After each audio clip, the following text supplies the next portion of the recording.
Masuk. Halo, ini dengan Buce. Saat ini saya bersama dengan Pak Jenderal, Pak Puji. Apa kabar Pak Puji? Alhamdulillah baik. Terima kasih Pak Buce. Kita ketemu ya. Satu kehormatan nih dengan bertemu Pak Puji. Kalau tidak salah itu dari Kompolnas Pak ya? Ya, Kompolnas. di Kompolnas, Komisi Kepolisian Nasional. Nah, Komisi Kepolisian Nasional, kalau tidak salah itu yang memilih Kapolri juga ya Pak? Kita mau cerita dari undang-undangnya dulu. Iya. Dari Undang-Undang Kepolisian ya nomor 2 tahun 2002 itu Ya. di situ tentang kepolisian. Nah, ada mencantumkan tentang lembaga kepolisian ya, mencatat bahwa Kompolnas itu berada di Polri. Oke. Nah, tentunya itu kan harus juga dijabarkan tentang tugas ya dan wewenangnya. Iya. Nah, tugas dan wewenangnya itu diatur dalam peraturan Presiden nomor 17 2011. Nah, di sana tugasnya adalah salah satunya ya, tugasnya adalah memberikan masukan arah bijak kepada Presiden tentang Polri. Kemudian juga tentang memberikan pertimbangan pemberhentian dan pengangkatan Kapolri ya, kepada Presiden. Nah, sedangkan wewenangnya adalah memberikan masukan tentang arah bijak ya, Polri kepada Presiden. Kemudian salah satunya juga itu tentang anggaran dasar, anggaran, kemudian dengan personil SDM. 3. Ya, diantaranya itu tentang wewenangnya itu tentang anggaran ya, terus kemudian SDM. Ya, nah, itu harus menjadikan satu kebijakan yang bisa disampaikan kepada Presiden. Nah, selain itu tentang keluhan masyarakat. Ya. Jadi apabila ada polisi yang melaksanakan tugas kurang bagus, kita sebagai Kompolnas pengawas eksternal ya. Kalau internalnya kan ada Ipasum, ada Propam. Nah, kita di luar itu eksternalnya itu adalah Kompolnas gitu. Oke, jadi ada internal, ada eksternal, Pak.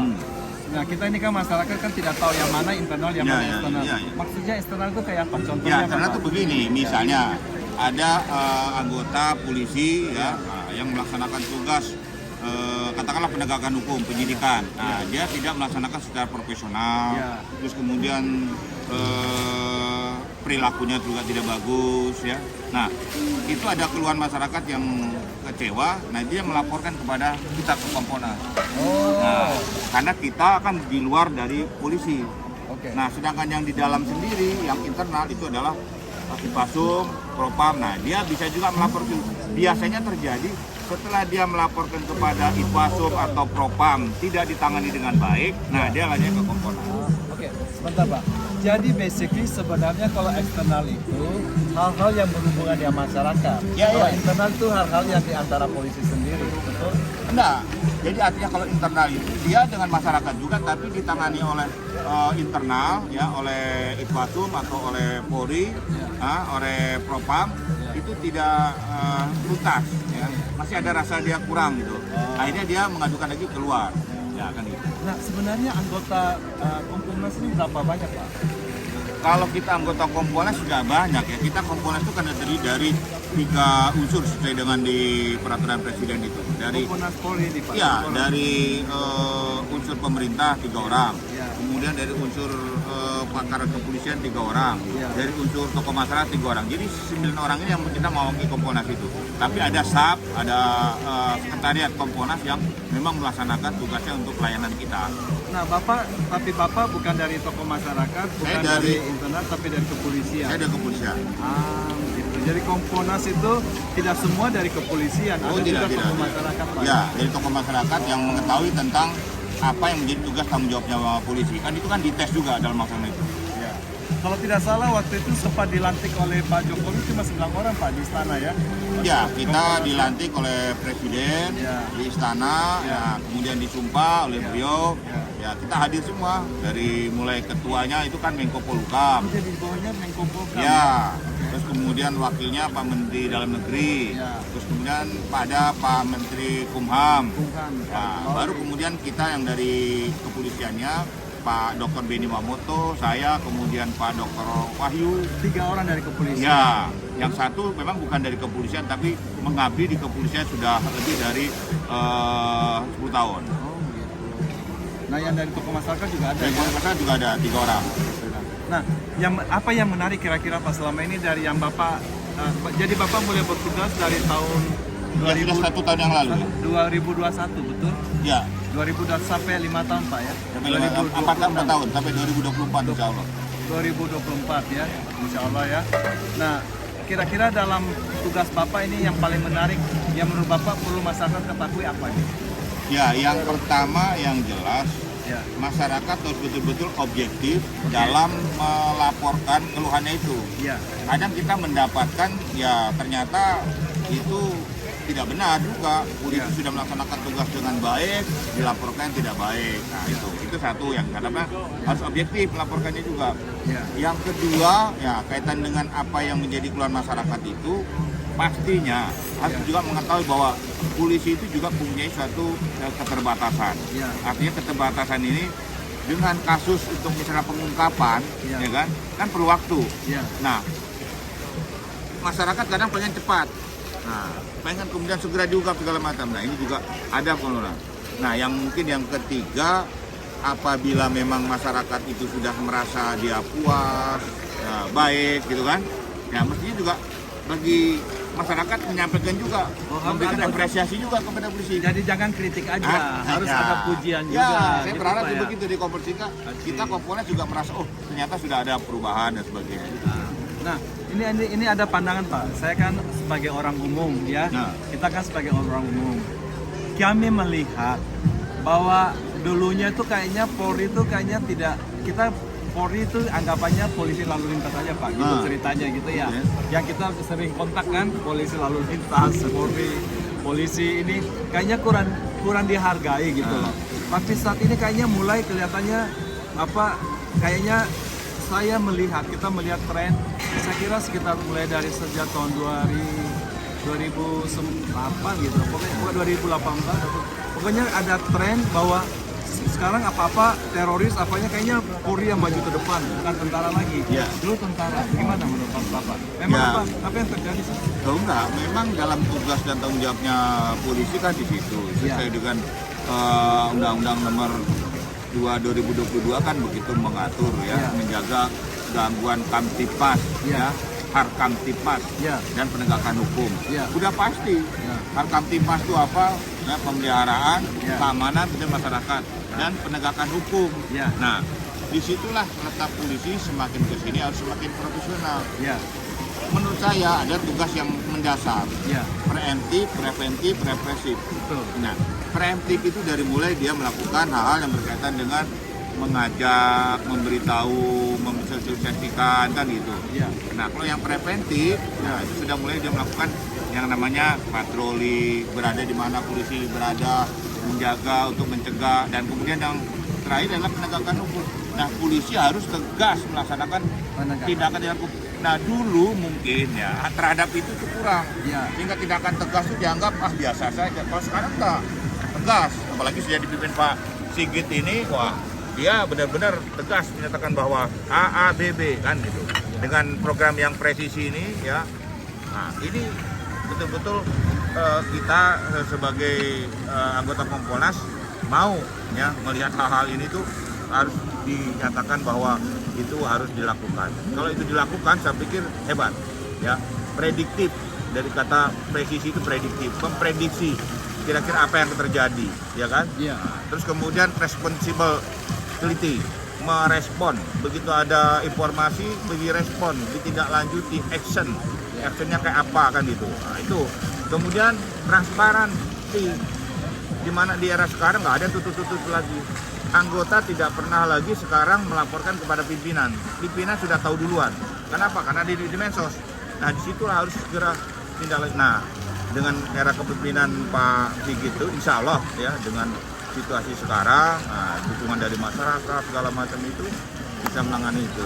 Kami yang di luar negeri ini Pak, ya kita sangat concern. Tentu dengan aliran keras saat ini yang lagi in ya, boleh nggak kita cerita tentang itu? Tentang apa tuh? terorisnya bagaimana nih? Bagaimana dengan 2012 yang akan reuni ini? Kalau- Apa boleh ngomongin apa? Kalau Bapak? tentang teroris, saya tidak punya satu kompetensi untuk menceritakan itu, ya, karena itu kan ada hal tugas yang mungkin ya siapa tahu ya itu menjadi kontraproduktif itu aja. Oh gitu. Oke. Jadi jangan nggak boleh dibahas dulu ya Pak? Ya, nanti dibahasnya nanti di warung kopi. Oke, siap. Terima kasih. Itu tadi yang itu mana? Oh iya, kalau nggak salah juga aku ingat nih, kayaknya Bapak juga punya gelar yang lain juga, ada datuk dengan karaeng. Itu gimana ceritanya? Ah, tuh, Pak? ini. Jadi dapat dari mana ceritanya itu? Kayaknya dari cerita dari jadi begini, burung, Pak. Gimana Dari ya? burung, angin burung. Angin Jadi burung. datuk itu dulu saya Kapolda Kepri. Iya. Saya nggak tahu, saya nggak minta, nggak apa, sampai saya bilang kalau sampai nanti ada apa-apa setelah saya dinobatkan saya akan kembalikan. Nah, saya dibeli gelar tuh Datuk Sri Wangsa Jaya oleh kerapatan ada Datuk Sri Wangsa Jaya. Wangsa. Nah, Ya. itu saya dapatkan dari kerapatan adat Melayu. Ya, saya terima alhamdulillah. Karena apa? Dari yang sebelum-sebelumnya Kapolda nggak ada itu. Ya. Nah, setelah saya kerja di mana-mana, tahu-tahu pas di Kapolda Sulsel, Ya. saya juga kaget. Nah, diberi gelar itu lagi, saya juga hampir marah saya sama Kapolres Maros itu. Ya. Kenapa kok tidak bilang-bilang? Kenapa kok? Oh, enggak, Pak, ini adalah spontanitas segala macam. Tapi sudah berdasarkan dari rapat, ya, dari kerajaan Maros.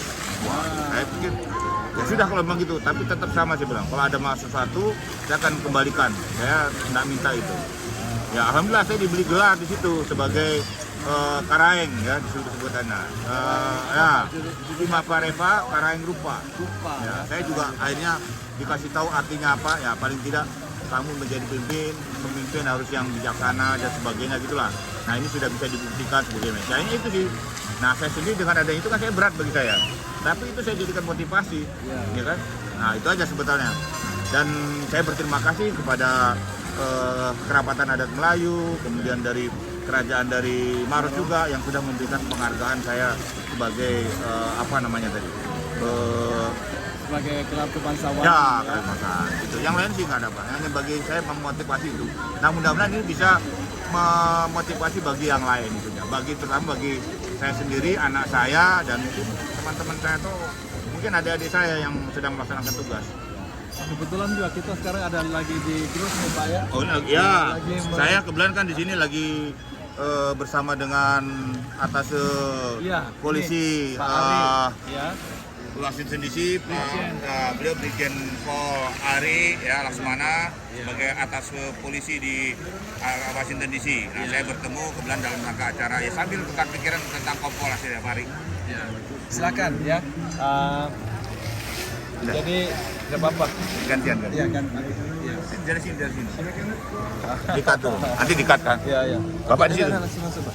Bapak di situ. Nanti kan dikat. Jadi ya ini adalah Brigjen Ari, beliau adalah atase kepolisian dari Washington DC Pak Ari ya. Betul. Selamat datang Pak Ari. Terima kasih Pak Brigjen. Iya. Jadi mungkin Pak Ari sedikit kayaknya tadi saya dengar nih kayaknya akan ada usulan. Kayaknya akan mungkin kalau bisa ya akan ada kepolisian mewakili di sini dari kita mungkin masyarakat perlu ya karena di LA itu 60% dari diaspora Indonesia ada di Los Angeles. Saya kira sudah sepatutnya lah kalau di LA itu ada perwakilan kepolisian di sini ya. Betul. Kalau Pak Ari bagaimana Pak? Ya. Jadi memang seperti kita ketahui bahwa kita kepolisian negara Republik Indonesia atau Polri itu memiliki salah satu tugasnya adalah memberikan perlindungan terhadap masyarakat Indonesia dimanapun berada. Iya. Ya kan? Dan juga kita melakukan kegiatan-kegiatan penegakan hukum yang lain. Iya. Nah, oleh karena itu seperti kita tahu bahwa zaman sekarang Iya. masyarakat itu juga berkembang dan berpindah kemanapun juga, termasuk Amerika. Iya. Nah, sehingga memang Polri menganggap penting adanya perwakilan kepolisian Iya. di beberapa negara di dunia, Iya. khususnya Amerika.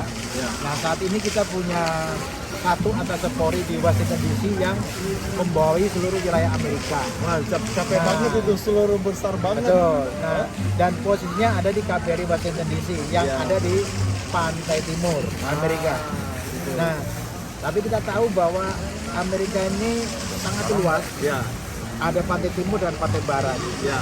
Nah, sedangkan konsentrasi tadi Pak Bocah sudah mengatakan konsentrasi warga negara Indonesia itu justru lebih banyak di pantai barat, Pak. Ya, di 60% di LA. Nah, Ya. 60% ada di LA. Ya. Jadi LA ini masuk dalam wilayah California. Ya. California State itu panjang sekali. Ya. Nah, di California State ini kita punya 2 KJRI, Pak. Ya. KJRI LA dan KJRI San Francisco. Nah, kita menganggap bahwa untuk memperlancar perlindungan terhadap warga negara Indonesia, kita menganggap perlu untuk menempatkan seorang perwakilan Polri yang ada di wilayah California.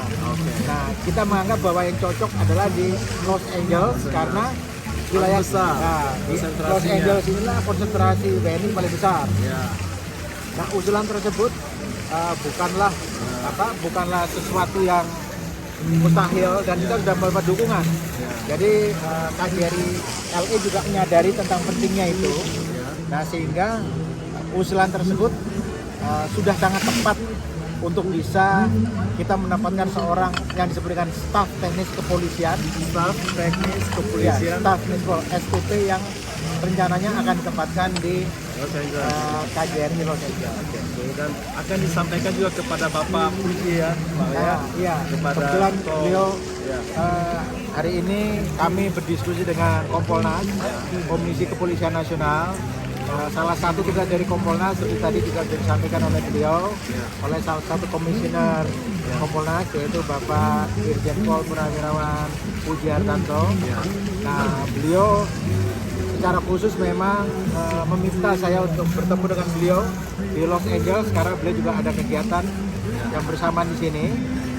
Tentunya ada beberapa hal yang kami diskusikan dan saya laporkan kepada beliau karena Kompolnas ini juga memang kalau kita mengatakan bukan hanya mengawasi tapi juga memberikan saran kepada Kapolri khususnya untuk kemajuan pelaksanaan tugas dari Polri. Nah, khususnya yang ada di Amerika sekarang.